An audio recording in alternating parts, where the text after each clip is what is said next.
over the horizon.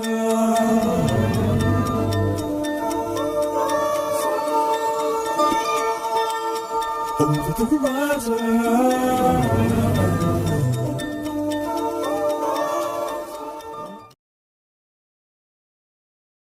Eh bien bonjour sur notre chaîne YouTube, je suis très contente de vous retrouver. Ça faisait un petit moment qu'on ne s'était pas vu, en tout cas que vous n'aviez pas vu nos vidéos. Aujourd'hui, j'aimerais vous partager quelque chose vraiment qui me tient à cœur, la générosité selon Dieu. Alors, qu'est-ce que la générosité déjà? Bonne question. Bon, je pense que tout le monde sait ce que c'est que la générosité, la bonté. Mais il est important, en fait, en tant que chrétien, de cultiver un esprit de générosité. Non pas pour montrer une image de nous-mêmes, pas du tout, mais plutôt pour témoigner que nous sommes enfants de Dieu. C'est ça le plus important. La générosité, elle devrait définir la vie d'un chrétien. Elle peut être caractérisée de plusieurs manières. Par exemple, donner de son temps, donner de ses capacités aussi, donner de son argent, entre autres, et puis toutes sortes de dons de soi-même encore. Cette générosité n'est pas du tout la même que celle qu'on trouve dans le monde, puisque la générosité chrétienne, elle est toujours une réponse à la foi. Elle est le fruit que Dieu a mis en nous par son esprit. Devant tout homme, cette générosité manifeste le cœur de Dieu. Et je dirais, le cœur de Dieu, c'est de nous bénir abondamment en toutes choses, afin que nous soyons des sources de bénédiction pour les autres. Voilà. Je voulais vraiment vous partager, oui, ce don, cette générosité. Et j'ai choisi donc pour terminer un verset donc dans 2 Corinthiens chapitre 9, versets 7 et 8. Que chacun donne comme il l'a résolu en son cœur, sans tristesse ni contrainte, car Dieu aime celui qui donne avec joie. Et Dieu peut vous combler de toutes sortes de grâces, afin que, possédant toujours en toutes choses de quoi satisfaire à tous vos besoins, vous ayez encore en abondance pour toute bonne œuvre. Voilà. Alors, je vous souhaite une bonne journée et soyez bénis. Alors bonjour les amis, c'est avec un énorme plaisir que je vous retrouve aujourd'hui pour ce nouveau message que vous pourrez reconsulter ou partager si vous le désirez sur notre chaîne YouTube Alpha et Oméga de Pontarlier.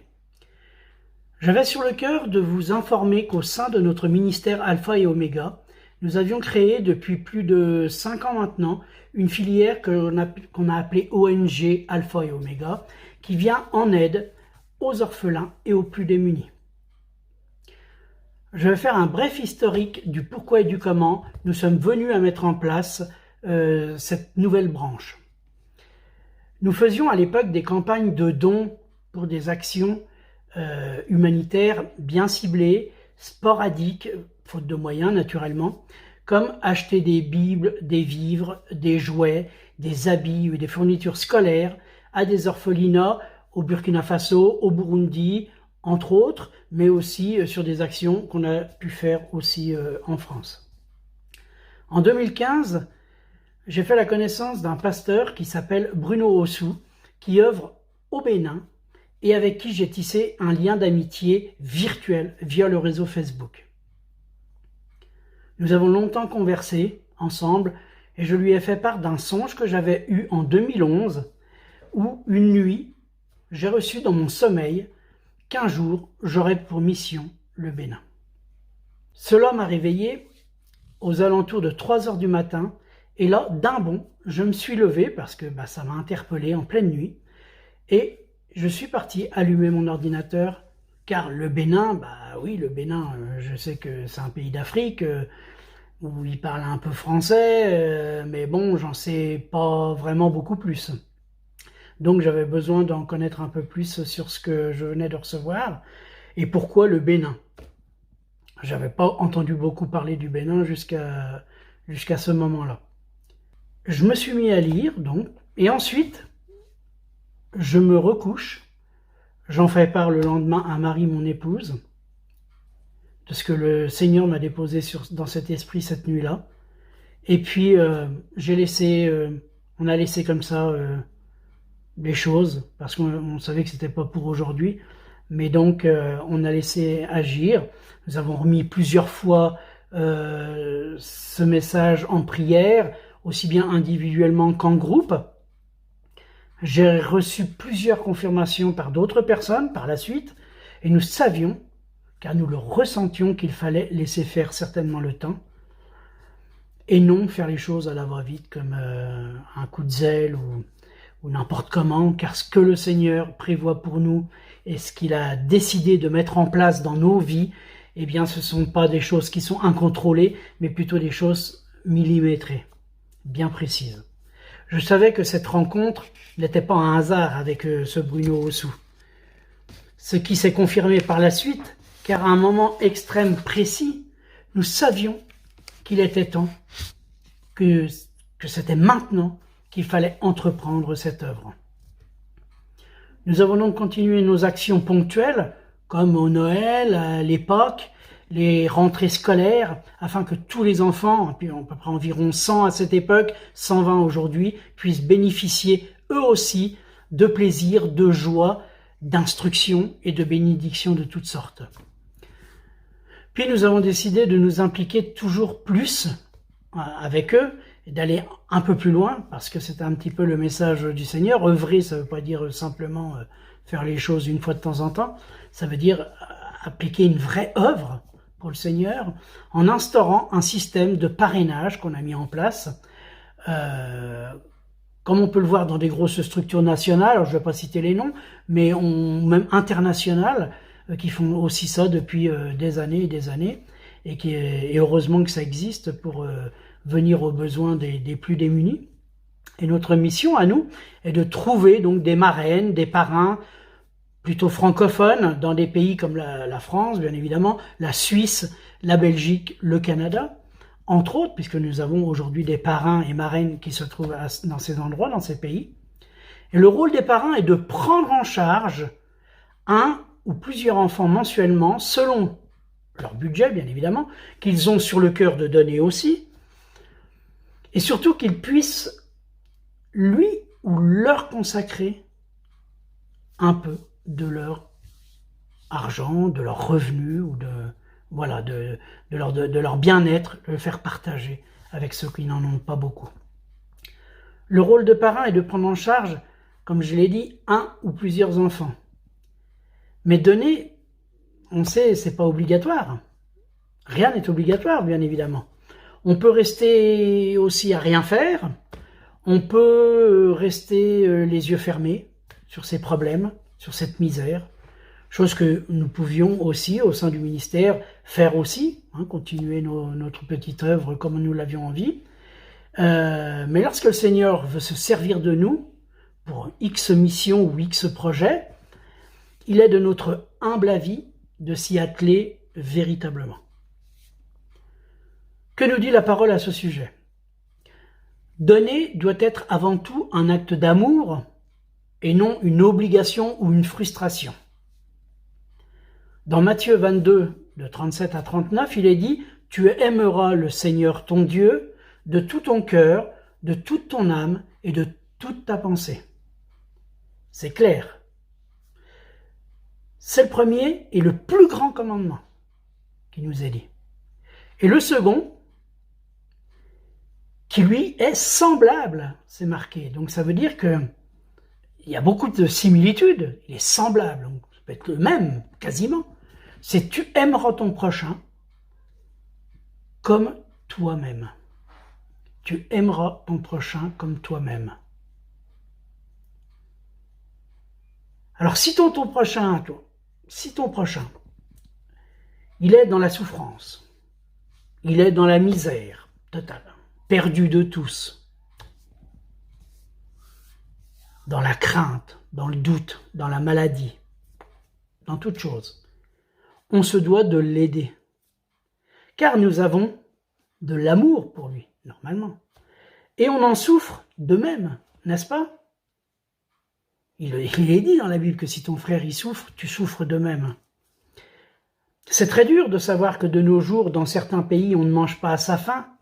Et nous, les pays occidentaux, on va dire, ou même les pays riches, on se pose simplement la question de savoir qu'est-ce qu'on va manger ce soir, que va-t-on cuisiner, parce qu'on ne sait pas trop, hein, en fait, ou dans quel resto on va pouvoir aller manger. Alors le but, bien évidemment, c'est pas de faire culpabiliser qui que ce soit ou de pointer du doigt un tel ou un tel, mais juste de réactiver une pensée, une interrogation qui peut être enfouie au fur et à mesure du temps, toute simple, afin de rester lucide dans sa personnalité, qu'on soit en Christ ou pas. Personne ne se sentira attaqué en écoutant et continuera d'aller au resto, de se faire plaisir en toute chose, s'il se sent clean avec lui-même, avec son cœur, avec sa foi, peut-être. Et tout le monde peut ou appréciera ce message. 1 Jean 3,18 nous dit « Petits enfants, n'aimons pas en parole et avec la langue, mais en action et avec vérité. » Donc il est normal de ne pas donner si nous sommes nous-mêmes dans la précarité. On peut aimer son prochain et ne pas pouvoir donner. Dans ce cas, dans le risque que ça peut encourir, il faut éviter de se mettre en danger soi-même, car il faut savoir rester sage dans ses propres agissements, dans ses propres actions. Et puis de toute façon, Dieu connaît le véritable cœur qu'il y a en chacun de nous. On ne peut pas tricher, on ne peut pas mentir là. Dieu, il est au courant de tout, il sait très bien ce que l'on a ici, au fond de nous. Quelle personne nous sommes. Dans la précarité dans laquelle vivait cette petite dame, souvenez-vous, dans la Bible, parce qu'à contrario, il n'est pas judicieux de se cacher non plus derrière cette vérité. Si on se remémore la réaction d'amour que Jésus a eue, a ressenti et a dit lorsque la pauvre veuve qui a donné ses quelques sous de sa nécessité, vous vous rappelez? Quand on vit dans cette précarité-là, elle aurait pu, bien évidemment, ne rien donner, puisqu'elle ne vivait pas dans le superflu. Elle vivait dans la nécessité. C'est donner un sou devait être lui retirer le pain de la bouche. Mais là, Jésus a aimé cette action, a aimé cet engagement. Et pourquoi qu'elle l'a fait? Simplement parce que l'amour de Dieu est au-dessus de tout. Dans Marc 12, rappelez-vous, notre ministère, il garde en mémoire les paroles qui étaient remplies d'esprit que Jean-Baptiste, par exemple, qui en prêchant la repentance au peuple, dans Luc 3, verset 11, autant pour moi, répondit à la foule qui l'interrogeait de ce qu'il devait faire, parce qu'il ne savait pas ce qu'il fallait faire. Il leur répondit que celui qui a 2 tuniques partage avec celui qui n'en a point, et que celui qui a de quoi manger agisse de même. Ça paraît clair. Ce sont ce genre de paroles qui nous impactent dans la vérité d'aimer son prochain. Car nous nous devons d'aimer les gens. Et l'amour commence par là. Si on suit les commandements de Dieu lui-même, on ne doit pas aimer simplement les gens qui nous aiment. Bien évidemment, on aide nos voisins, on aide nos parents, on aide les gens qu'on connaît. Mais cet amour va encore plus loin, puisqu'il permet d'aimer et d'aider des gens que l'on ne connaît même pas. on pourrait être dans l'insouciance totale, dans la méconnaissance ou se taire, ne rien dire, parce qu'on ne les connaît pas, après tout. En ce moment, on peut s'apercevoir que nos frères ukrainiens souffrent dû à la guerre avec la Russie. Des êtres humains sont en train de mourir actuellement pour rien, pour des idéologies. Alors le but, c'est bien évidemment de ne pas savoir qui a raison ou qui a tort. Quelque part, ça aide pas. Mais de savoir qu'il y a des gens qui souffrent en ce moment, au pied de chez nous, en 2022. Et c'est peut-être pas fini. Et c'est peut-être pas fini. Alors je cite l'Ukraine, car c'est l'actualité du moment. Je pourrais citer aussi une multitude d'autres peuples qui souffrent encore aujourd'hui et qui souffrent depuis peut-être des millénaires. Nous n'avons pas les moyens d'aider tout le monde, d'aider la terre entière. Certes, mais nous avons les moyens d'être tristes avec eux, d'avoir de la compassion avec eux, et d'avoir le cœur qui saigne, quand eux, leur cœur saigne. C'est avec cet amour qu'aujourd'hui, nous œuvrons pour l'orphelinat l'Arche de Noé au Bénin depuis 2015. Et que nos parrainages ont vu le jour depuis 2017. Nous nous efforçons chaque jour de faire grandir cette œuvre. C'est pas facile, parce que tout le monde ne suit pas forcément nos sollicitations, donc quelque part on n'en veut à personne, mais on aimerait aussi que ça puisse grandir, que ça puisse encore avancer toujours plus, parce que y a toujours plus de pauvres sur cette terre malheureusement, et nous sommes de plus en plus peut-être dans la joie, on n'est pas malheureux, on est plutôt privilégié. Nous nous sommes concentrés sur cette aide humanitaire car c'est la volonté qui nous a été soufflée il y a plus de 10 ans. Bien sûr que Dieu a toutes les solutions en main, mais ce qu'il attend avant tout, c'est que nous changions notre état d'esprit. C'est que nous changions notre égoïsme en charité, en générosité. Car nous sommes des privilégiés. Il ne faut pas se le cacher. Il ne faut pas se le cacher. On vit dans le luxe par rapport à d'autres. Alléluia, tant mieux. Mais il ne faut pas croire que nous sommes bénis et que les autres sont maudits. Mais par contre, on peut aussi être dans le partage. Cet amour de partage que Dieu nous inculque. Aujourd'hui, et par le biais de ce message, j'aimerais vous inviter à ouvrir votre cœur et de venir nous épauler, nous aider à avancer dans cette œuvre. On ne peut pas y arriver tout seul, on peut y arriver que si vous êtes avec nous. Tout seul, c'est une aiguille dans une motte de foin, c'est impossible. Nous voulons par cet investissement faire grandir cette œuvre humanitaire et nous avons besoin de vous tous. Ce n'est pas pour nous que vous le faites. C'est pas pour Éric Duflot que vous le faites. Vous ne le faites pas pour le ministère Alpha et Oméga. Mais vous passez par ce biais pour œuvrer pour eux et pour le royaume de Dieu. Tous les parrainages chez nous sont en totale transparence et très régulièrement, vous savez où votre argent va. De multitudes de photos et de vidéos vous sont transmises chaque mois car nous voulons que vous voyiez grandir votre filleul et le bien que vous lui faites. Ça, c'est pas partout qu'on voit ça, même dans les grandes structures.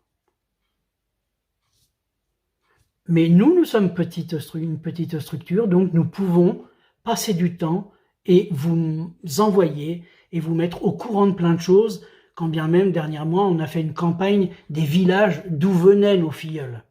C'était super sympa de voir dans quelle précarité ils vivent, dans quelle pauvreté ils vivent.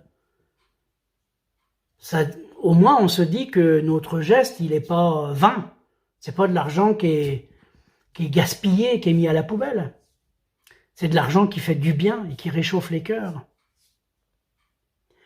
Vous n'êtes pas un numéro de dossier chez nous, mais un frère, un ami engagé et intégré dans notre mission commune, qui est de redonner un sourire à ceux qui ne savaient même pas qu'ils en avaient un. C'est triste, hein? Mais quel plaisir de voir ce changement, de voir œuvrer le Seigneur en eux. Simplement parce qu'on leur donne un tout petit peu de notre temps et un tout petit peu de nos revenus. Ça ne nous met pas sur la paille, ça ne nous empêche pas d'avoir notre steak dans l'assiette, ça ne nous empêche pas d'aller au restaurant, mais au moins, on a pu partager un petit bout de ce qui est dans notre assiette. Et ça, c'est pour notre plus grand plaisir. Rien que pour ça, on est content de le faire.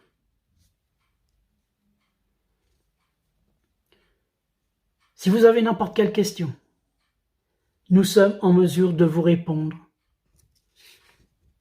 Tout ce que l'on désire, nous, c'est d'accueillir des personnes intègres, des personnes qui savent ce qu'elles veulent, des personnes réfléchies et non des feux de paille d'un jour.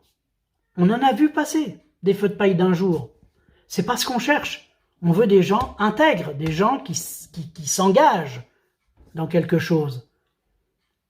On n'est pas là pour faire beau. On n'est pas là pour faire beau, on est là pour agir. Et on agit parce qu'on a à cœur d'agir. Parce que nous, on a le cœur qui saigne quand on voit ces petits. Un jour, c'est un qui mange, le lendemain, c'est l'autre. Et puis, lui revient l'autre jour, et puis après, c'est l'autre. Quand vous voyez ça, nous, on se demande ce qu'on va manger dans les 3 repas de la journée. Alors forcément, ça pose des questions. On n'arrivera pas à changer le monde. On n'arrivera pas, mais simplement une lueur d'espoir et d'espérance pour ces gens. Ces petits bouts qu'on a. On parraine des petits enfants de 3 ans, 4 ans, 5 ans, 15 ans. On essaye de les éduquer, de leur apprendre un métier. Pour les filles, ça peut être la coiffure, ça peut être la couture. On les suit. À leur anniversaire, on leur a acheté une machine à coudre. Comme ça, elles peuvent travailler de chez elles. Ça fait avancer. Et puis à leurs 18 ans, lorsqu'ils ont leur diplôme, on peut encore les suivre, à essayer de leur trouver un petit coin pour qu'ils s'installent, qu'ils puissent être maîtres d'eux-mêmes, qu'ils puissent être autonomes. Tout ça sous le regard de notre Seigneur Jésus-Christ. Parce qu'en plus de ça, ils vont à l'église tous les dimanches. Ils apprennent à respecter. Et je peux vous dire qu'ils aiment les gens, sincèrement, même s'ils n'ont pas grand-chose. On a vu dernièrement donner de l'argent pour un anniversaire. Et cette petite jeune, au lieu de s'acheter ce qu'elle avait envie, parce que même que vous donniez 20 euros, 30 euros, pour nous ça paraît peu, mais pour eux, ça peut être tout de suite important, intéressant. Elle a préféré acheter à manger pour tout l'orphelinat et de partager son anniversaire dans un repas en commun. Voilà ce que c'est que le partage. Voilà ce que Dieu leur met sur le cœur. Et pourtant, je vous dis qu'ils n'ont pas grand-chose. C'est cette beauté-là c'est ces gens-là, c'est ces personnes-là qu'on aimerait intégrer dans notre ministère. Ce sont ces personnes-là qui, aujourd'hui, marchent avec nous et ont ce cœur à prêter, à aider ces personnes. Ce sont nos protégés. On les aime comme nos enfants. Et on est heureux de le faire. Et on serait heureux de vous accueillir. J'aimerais conclure par un passage de la Bible dans Matthieu 25 qui demanderait à tous de réfléchir. Alors le roi dira à ceux qui seront à sa droite, venez, vous qui êtes bénis de mon Père. Prenez possession du royaume qui vous a été préparé dès la fondation du monde. Car j'ai eu faim et vous m'avez donné à manger. J'ai eu soif et vous m'avez donné à boire. J'étais étranger et vous m'avez recueilli. J'étais nu et vous m'avez vêtu. J'étais malade et vous m'avez visité. J'étais en prison et vous êtes venus vers moi. Les justes lui répondront, Seigneur, quand avons-nous vu avoir faim et t'avons-nous donné à manger? Ou avoir soif et t'avons-nous donné à boire? Quand avons-nous vu étranger et t'avons-nous recueilli? Ou nu et t'avons-nous vêtu? Quand avons-nous vu malade ou en prison et sommes-nous allés vers toi? Et le roi leur répondra, je vous le dis en vérité, toutes les fois que vous avez fait ces choses à l'un de ces plus petits de mes frères, c'est à moi que vous les avez faites. Ça demande réflexion. Alors bien sûr, je ne souhaite pas finir ce message, je souhaite finir ce message avec le sourire, et donc c'est tout naturellement que je ne vous lirai pas ce qu'il a dit de ceux qui seront à sa gauche.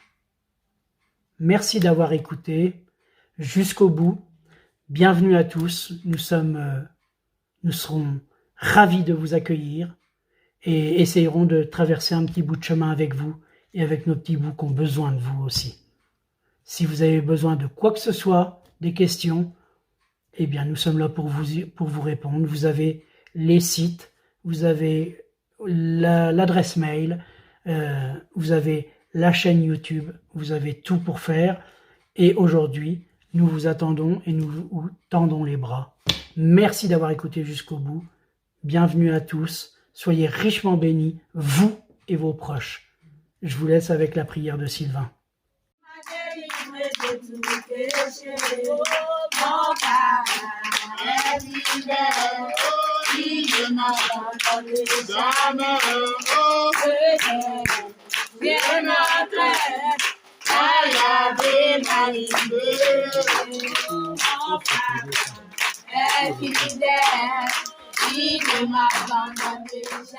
Merci Père éternel, Seigneur Dieu, merci pour cette ONG, pour ce projet aussi. Merci Seigneur pour l'Arche de Noé.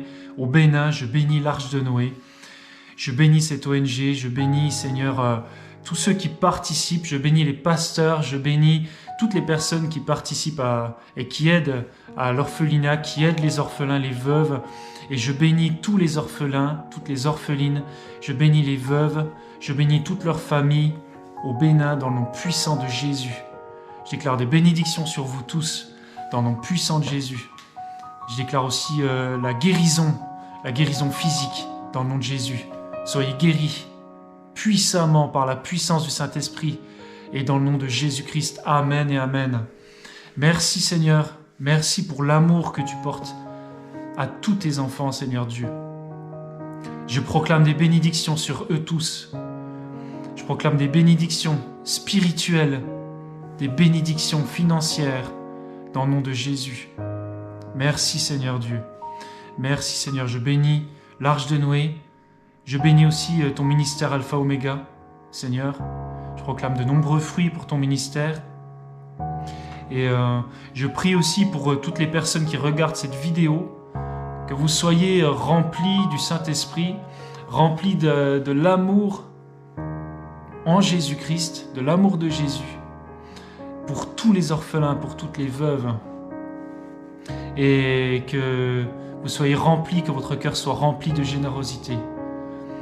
Merci Seigneur Dieu, parce que tu aimes ceux qui donnent avec joie, parce que c'est ton cœur Seigneur de donner à tous ceux qui ont besoin, parce que tu es un Dieu plein d'amour. Merci Seigneur Dieu, merci Seigneur Jésus. Merci Saint-Esprit de remplir toutes les personnes qui regardent cette vidéo actuellement. Et au nom de Jésus, je vous bénis. Je déclare des bénédictions parce que ce qu'on donne, on reçoit. On ne fait pas pour recevoir, mais on sait que le fait de donner, on reçoit en retour. On ne perd rien, on reçoit toujours plus. Parce que Dieu est un Dieu d'amour, un Dieu qui donne abondamment. Dans le nom puissant de Jésus-Christ, merci Seigneur Dieu. Merci Père éternel. En Jésus. Amen. Merci d'avoir regardé cette vidéo. À bientôt.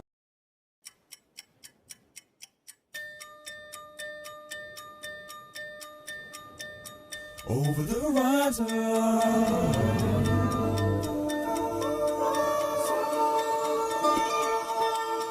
Over the horizon.